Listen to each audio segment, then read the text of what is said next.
Hey everybody, welcome to your post-show for the Nemesis episode of Star Trek Voyager on the Pensky Podcast. Here we are to talk about some Q&A from the listeners on our Discord. Although this being the holiday season, we only have a couple of things that we could really talk about, Clay. So maybe we'll talk about what we've been consuming too. That's what we used to do on Patreon, which is the content consumption episodes. Sure. How are you? Good? It's been 5 minutes. I'm good. We're back. My voice is on its way back. I'm probably at like 95%. So yeah, feeling good. The rule is the 85%, right? Just or 80%. You do get to 80% of something, and that's enough. That's when you can give up. Hey, that's how I made my way through high school and college. So yes. Well, let's see here. We could do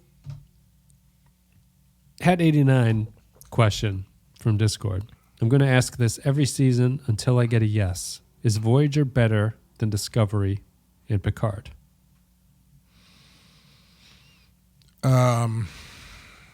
Yeah, I think so. Sure. Right? That's my easy answer.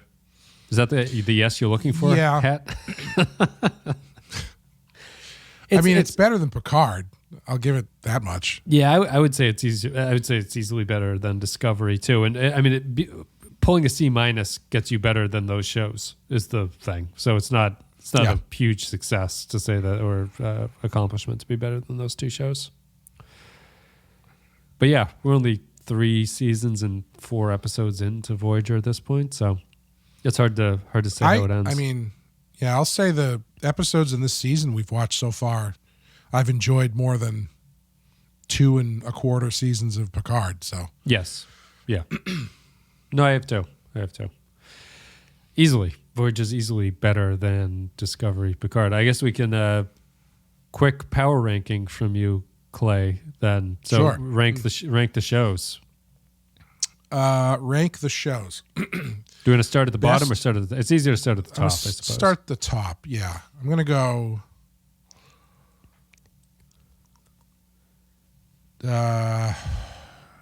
TNG, Deep Space Nine, I guess TOS, then probably Lower Decks. Oh. Then, do I like Strange New World more than I like Voyager?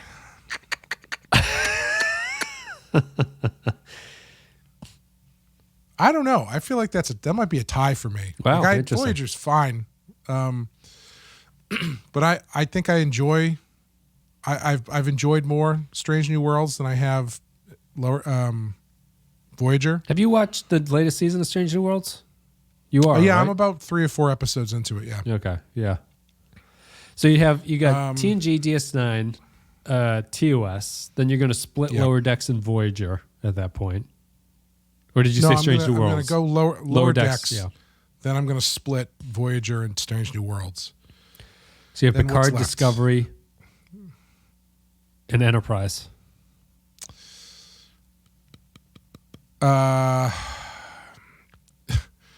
It's got to be Enterprise, Discovery, Picard, I guess. It's tough because that third season of Picard is better. So I feel like that does a lot of heavy lifting to get it up over Enterprise even, but I don't think that would be fair. So yeah, I think I'd go. I'm always it's always hard for the top 2. I'll go. I'm in a TNG mood, I think, at this point. So it's TNG. My split would be TNG/DS9 is number 1. Number 2 would be TOS. 3 would be Voyager, Lower Decks, Enterprise, Strange New Worlds, Picard, Discovery. Did I miss one? I think that's everything. I think that's where I end up. I really didn't like Discovery. Yeah. Let's not undersell the fact that we stopped covering Discovery. That's true. That is true. But like the first, well, yeah, I guess that's at the bottom because that second season of Picard just looms so large. It does as being so bad. I'm somewhat canceled by liking those characters, even in that series, slightly more than the Discovery characters, really. It's like, Sure. But season 2 of Picard is obviously a terrible stinker. But let's not forget, Saru is great. Saru is great. You can buy the t-shirt. Honestly, once you get past the top 3, that's the fall off point, right? Yeah, it's like one of those grab all the money in the air thing. Yes, whatever you get, it's whatever you get. Yeah, there's a big swath of mediocrity in the middle there, I think. But that's generally it. But yeah, Voyager's better than Discovery. I think it would be interesting to rank them by percentages of quality, because like where does something like Picard end up? Like, because I feel like that's kind of how I'm doing it in my head a little bit, where it's like they only had 3 shots at the net, and they for only the 3 one seasons, of them went. You mean? Yeah, and only one of them went in, and it was off like a tip from their own team, basically, or from the other team. You know? Yeah. So it's does the. Is it kind of the Bo Jackson argument? It's like you have 2 terrific seasons, but you stop at that point. Like how do you weigh you burn so bright for a very short time versus lower production but longer legacy? You know what I mean? Yeah. Like, what if you had to stack them up against each other with our own ratings? Like, what's the percentage? Where do the percentages lie? Yeah, I mean, so does we Picard end up with a 75 based on fewer episodes, which puts it ahead of Voyager or whatever, because it's just got more Dead Zone or Enterprise or something, you know? Yeah. So in terms of, I mean, for the ratings wise, and that way it would clearly to me come out DS9 on top, just based on the ratings, and then probably TNG. It's really just you start to the discussion at the point becomes on the new series, how many of them are just bad 1 episodes? You know, like how low do those things go? Is batting average what I'm looking at? Because I'm trying to think, like, because batting average, like if you only get to bat 3 times, and you hit 3 home runs, you've got 1,000 batting average. Yes. Right. Yeah. So that's where I would retire if I just. That's the greatest show of get all on time. base, get on base 3 times, and then say, "I'm out, guys." So the only show that would, the show that seems like it would most benefit from that would maybe be Enterprise in some ways, being shorter, you know. But I wouldn't say that I would watch Enterprise over all of the others. What is the batting average of these shows against each other? That would, I'll have to make a game. I'll have to make a game or something. I feel it's one of those things, like the honesty will come out if I was given like a website that popped up 2 random episodes and I clicked the one that I would prefer to watch, and then I do that for 200 questions, and then I clearly get a sense of what I would actually rather watch than not. Yeah, just make that first version of Facebook. Yes, that's just ranking hot girls, hot or not. Yeah, yeah, but it's just Star Trek episodes. Let's see here. I don't know if there's any other questions here on the Discord that are answerable at this point. Let me see. Tick, tick, tick. Tick, tick, tick.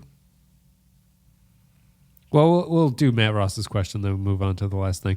Do you think that the Kate and Jerry tiff that they claimed lasted for a long time enhanced the show's performance, or did you not notice anything? Still very early. Too early to say. It's very early for us to say. Do you...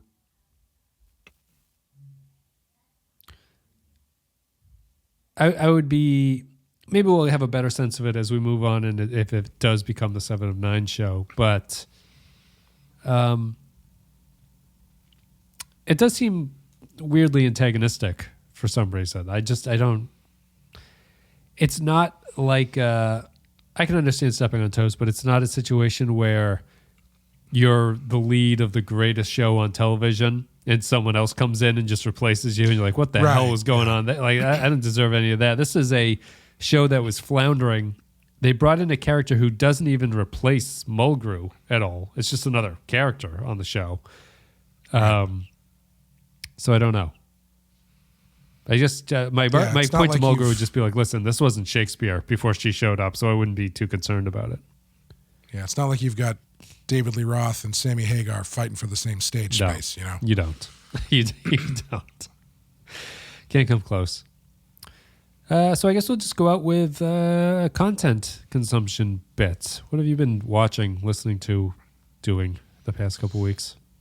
I've been watching The Curse, the Nathan Fielder show, Emma Stone. Yes, and, I know Benny of it. I know Safdie. nothing about it, though. Yeah, it's very interesting because it's like I don't know if I would call it a comedy, but it's this really strange blend of the kind of thing Nathan Fielder usually does, which is awkwardness in quote unquote real settings, Yeah. put in a scripted like drama where he's still getting a lot, they still get a lot of that feeling by having the supporting actors. If they are actors, they're not very experienced ones. They feel very much just like people that they got to do the show, so the interactions feel real. And Nathan Fielder takes that sort of socially awkward character that he tends to do on his other shows and just dials it way up into this character that's like feels like some sort of closet psychopath. Yeah. Where you can like see, like there's a scene where someone says something about his wife and he kind of like brushes it off with like a laugh, like a nervous laugh, and turns to leave, and you see him stop, and you can like see the Will Smith button go off in his head where he's like, I need to say something, I need to stand up for my wife. Yeah. And he turns back around and he goes way over the top and he's like, and you don't ever talk about my fucking wife that way again. And it's just like, it's way too much. Yeah. You know, so he's like that kind of person. So it's a really interesting character that he's playing. And it's a really slow burn kind of a show with that swings from very realistic elements to completely absurd elements. So it's an interesting watch. Like I don't know where it's going. I think there's 4 episodes left. But it's pretty dark and kind of intense. It's on Showtime. Showtime, yeah. You could, if you have Paramount Plus with the Showtime add-on, you can watch it there. The other thing is, I just finished the book, The Lost City of Z. Oh, did you read the Gran book? Yeah. Did you like it? I thought it was really good. I did. I didn't read it I knew of it for a very long time, but I never read it because I thought it was a zombie book. Yeah, honestly. And I was kind of like, I didn't really care. What was that movie with Brad Pitt? Just Z? Was it just called Z? World War Z. World War Z. Yeah, so I just assumed it was something like that, and I wasn't really interested in that. But a friend of mine recommended it pretty highly, so I checked, and I had been meaning to read Killers of the Flower Moon. Yeah. What's the one that you really liked about Wager. the boat that he wrote? I would read The I wanna Wager, read and that I one would too. say that the other 2 are not worth reading. I read The Wager. Really? I read The Wager first, and Lost City of Z was not good when I read that. Oh, after interesting. The Wager, yeah. All right. Did you read Killers of the Flower Moon? Half of it. Yeah, you didn't like that one? No, I think he killed it on The Wager. I thought The Wager was like the perfect Really? Yeah. story to tell this. Like it's kind of the same idea. It's just that like I can talk most about Lost City of Z. Lost City of Z, unfortunately, is a lot of speculation, like because Yes. you can't know what happened there. And The Wager has very little because there's a lot of detail in journals being kept, and there's multiple witness accounts of everything. So I liked that, and I thought that he also does the fairly annoying thing that he does not do in The Wager of when writers insert themselves into the text of the novel. Like they're like, I went on this journey as well, and I found these things. Yeah. And I like the books, but I thought that The Wager is his masterpiece at this point. Yeah, so I'd recommend it.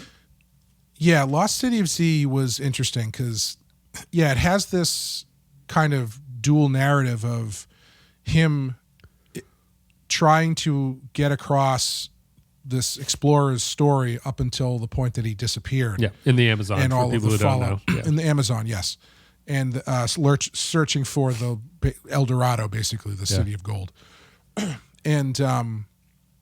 and then all the fallout from that, and all the other people who tried to find him, who they also disappeared, and stuff like that. Don't go into the Amazon is the main I lesson. know that's the Once they started talking about like maggots living inside kneecaps and stuff, and I was just like, driving buddy, you insane with like the burning and stuff like that. It's just Yeah. is just not enjoyable. not a problem.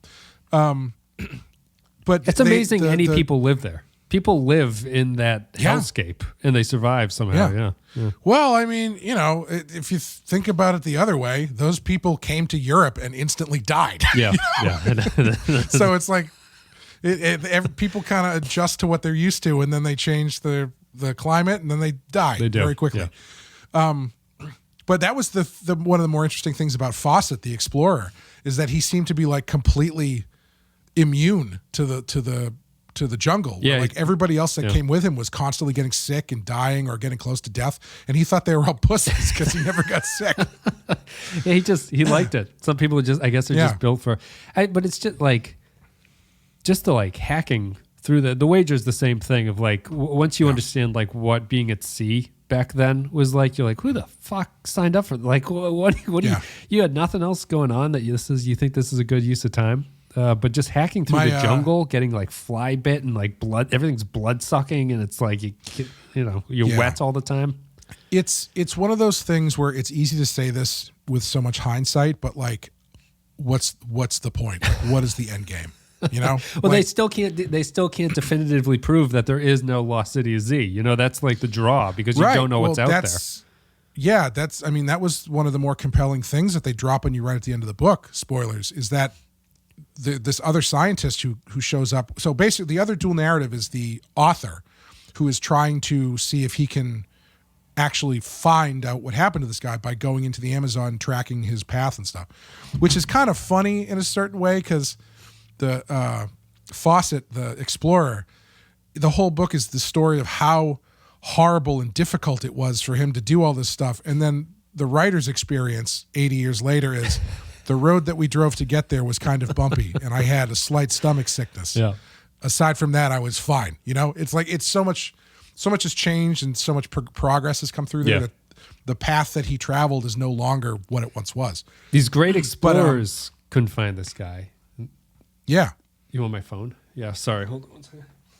Sure. It's all right. The great explorers went into the jungle. You know, men of legend. Couldn't find this guy, but it might work for me, overweight New York writer. Yeah, I was once he started getting to that, I was like, I don't know about this. Like this part of the story I could do without. But then at the end, he meets this like other scientist who's kind of like, oh yeah, it's actually like right over there. Yeah, the city. He missed it by like 100 yards, and you know they get into this thing that Fawcett was essentially he was right. Yeah, sort of. The ruins like he was imply very much on the right track. Yeah, the ruins imply there's ruins that imply there was some sort of civilization at some point or whatever. But I enjoy that stuff, but I'm always let down because I always want there to be an Indiana Jones moment, and those things don't exist in real life. You know, where when they say the Lost City of Gold, I'm waiting for we found 40 stories of golden buildings and not just see this indent over here. Yeah. 1,500 years ago, there was a building there, and that was probably what it was. And I understand that's what real life is and boring, but no, it's the argument that they make about why this can't happen. I thought was interesting in that the Amazon can't support food production to get to that scale. It's just not an environment that's conducive to getting enough sustenance to build like a large population of people living there. So the tribes that live in the Amazon are very small because they can sustain themselves. But and they also they said that anything that was built was because of just the way that the terrain is. It's all going to be natural materials that are going to eventually rot away. Decay, so like it was decay. Yeah, it wasn't like there were no stone buildings being built out there that you can just stumble upon. The coolest thing about it was I was really interested in the false cities concept where they would come across these rock formations that they thought were ruins, but they were just natural rocks. Water erosion. That's pretty fucked up. Like if like that's like desert mirage type stuff where Mother Nature's just fucking with you at that point. Yeah, I mean, they're all looking for things, right? That's the same with those the alien people who claim that it's like they're always like they'll look at a picture of a rock and be like, clearly this was designed by an alien because of X. It's like, all right, well, it's not much different than it's not much different than just staring at clouds and making pictures out of them. No, but I would, if you liked it, definitely read The Wager. The Wager's terrific. Yeah, I'm gonna get through that one. I want to read Killers of the Flower Moon because I really like the movie. Yep. I have a feeling I might like the movie better than the book based on what I've heard about the book. Yep. But I do want to check that out. And I also am meaning to check out that Bill Simmons, the train book. Oh, Bill James. Bill James, sorry. The man I want to check that one out too. The man who rode the train or something? The man who came on the train. Yeah, something like that. Yeah. That was a very good book as well. What have I been doing? Anything here? Oh, we finished Deadwood, but everyone knows that. I've been on a music kick recently, which is probably why I'll go into my Patreon thing. I've been getting very big into discographies, like going through an artist's whole list and just being like, wow, what is this all about? Some interesting surprises. I'm not a huge U2 fan, but Octung Baby is clearly their best album, which was a surprise to me, having gone through everything. What are the big ones on that one? Mysterious Ways 1. Oh, really? Yeah. Oh, okay. So it's after Joshua Tree. Okay, that's interesting. It's been fun. It takes a good amount of time to do that stuff, but it's kind of fun to see the histories of bands and go through things like that. So there's just been a few on my Spotify that I tend to listen to over and over again to try to get through, do the things. There's a good channel called Taste Like Music that I've been watching on YouTube that does rankings of the discographies and stuff like that, and it's fun. I always find the thing about the Patreon that gets me concerned is that I do feel there's something weird about talking about music that is different than talking about TV.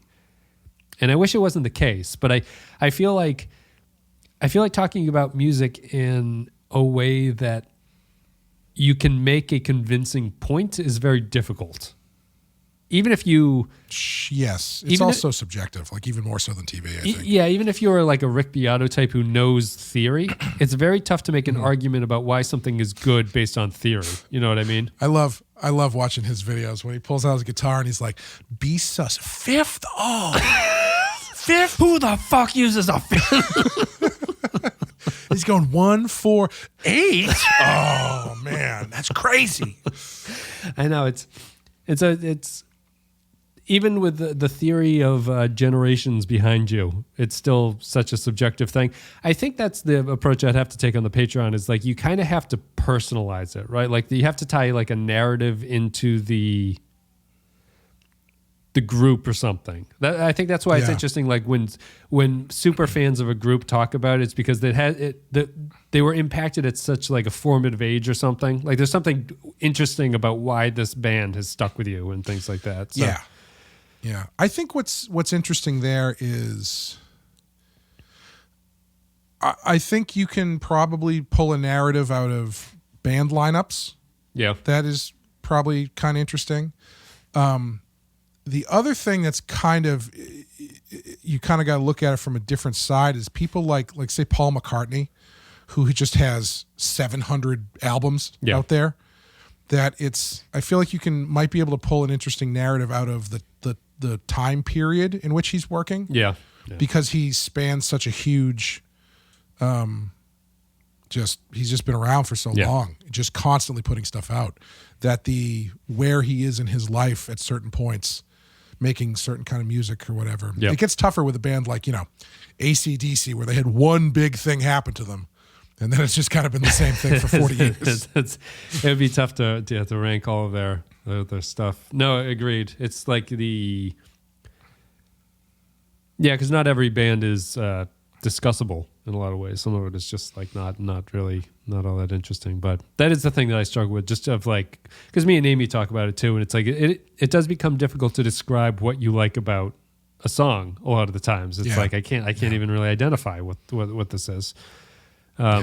Why you like some lyrics and not other ones, or why like the music is the thing that you notice in one and it's lyrics in another and stuff like that. But I'll try to figure something out. But I find I find it's more difficult now when you've got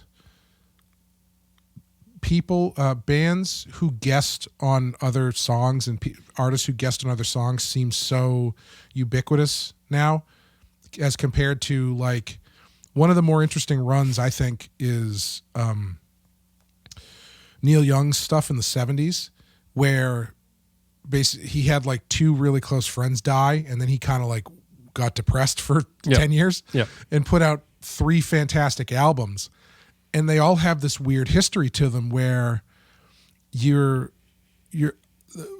one time in my life where I felt like a musical genius was when I was listening to his album On the Beach, and he's got this song called Revolution Blues, and I was listening to it and I was like, let's see, this is like 1972, 73. That drummer sounds really, and the bass sounds, I think that's Levon Helm and Rick Danko from the band. Playing drums and bass, and I was right, and I felt like the smartest guy in the world because I could pick those guys out just by their playing. But like that's really fun, you know, when you can key in on something like, wait a minute, is that Michael Jackson singing backup on a Stevie Wonder song? Like that stuff is really fun, but it's so much part of the salesmanship now that it doesn't really matter. Like on Ozzy Osbourne's new album, he's got all these different people on there. Like he has a song with Jeff Beck playing on it, and I was psyched. I was like, that's really cool. Yeah. I think he's in there. It's kind of tough to tell. The Rolling Stones just had an album come out that had Paul McCartney on one song, and I got really excited because I was like, oh wow. Paul McCartney's never sung with Mick Jagger. That would be really interesting. Yep. I think he's just playing the bass. And so it's not really over Zoom. It was like recorded to go. Yeah, you know, I was like, okay. But like it's fun to be able to like I think it's a bit of that like jazz thing that I find kind of annoying where it's like on this album, this is the album that Charlie Parker recorded in the basement of this house when this guy and this guy came in and played on one song. It's like that's you know, I don't know. It's fascinating. I feel like there's more lore built into music sometimes than there is about a lot of other stuff. Yeah, no, it's definitely true. If you would you say that you're more of a music or lyrics person for music? Music, definitely. Lyrics are fine. Like I don't know if I've ever really listened to a song that has lived or died for me based on the lyrics. Yeah, that's what I always find so interesting. Except Doo Doo Brown by Two Live Crew. I think good stuff. That's something that's so interesting is that if you take a very shitty poem and you set it to music, it can be a great song, which is interesting to me. That's called The Doors. Yeah, that's it's true. And I say that as someone who kind of likes The Doors. So. My example is the Chili Peppers, or that. Chili Peppers lyrics are like infuriatingly stupid. Like there's just nonsense, yes, they are. Gibberish. And I don't know. I always I super value lyrics in music, but it's clear that it's not just lyrics that matter to me. Like there's that combination of the two. But I do some genres I just can't deal with because I can't handle what they're talking about in the song. But we'll see. We'll see how it goes. But anyway, listen to Octung Baby because it's a pretty good album. We've been having it on repeat. I'll give it a shot. I don't particularly like U2. I don't particularly like U2 either. Yeah, so that I was interested by that. But and She Moves in Mysterious Ways was one of those songs right at the peak of when I was really listening to the radio when I was in like the 6th grade. Yep. That was played constantly. Yeah. And I hated that song. But in retrospect, pretty good song. It's interesting to me about the album. One is possibly the worst song on the album, and it's the biggest hit.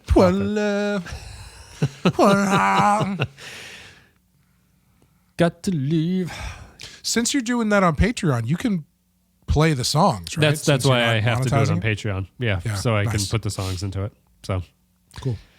All right, guys, I'll figure out a format because I was thinking, I don't know if I'll do, you don't have to commit to anything, but I was thinking of all the Pensky people we could do 1 month for each person. They pick their band, and I do like their discography with them or something. It brings that like personal thing into it. Yeah, that'd be fun. I think Amanda would be into that. So we can discuss. And Sean, I don't even know what kind of music Sean listens to, if he listens to music at all. It's all over the place. All over the place. So which good. I appreciate. But it's, yeah. As long as we can talk about U2's Octung Baby every month. All right, guys, that's it. That's what it should be. You should compare everybody, the songs, the music everybody brings, an album. You compare it to Achtung Baby. This ZZ Top album is okay, but have you guys heard Achtung? Listen, One is the worst song on it. That's it. Thanks, everybody, for listening to this content. We will see you next week. Yeah, we'll be next week. It's the holidays right now, but I think we're going to still record next week. So the Voyager will continue uninterrupted. We'll be around next week. Merry Christmas, everybody. This is coming out after Christmas. Happy New Year. Happy 2024. And we will see you next year.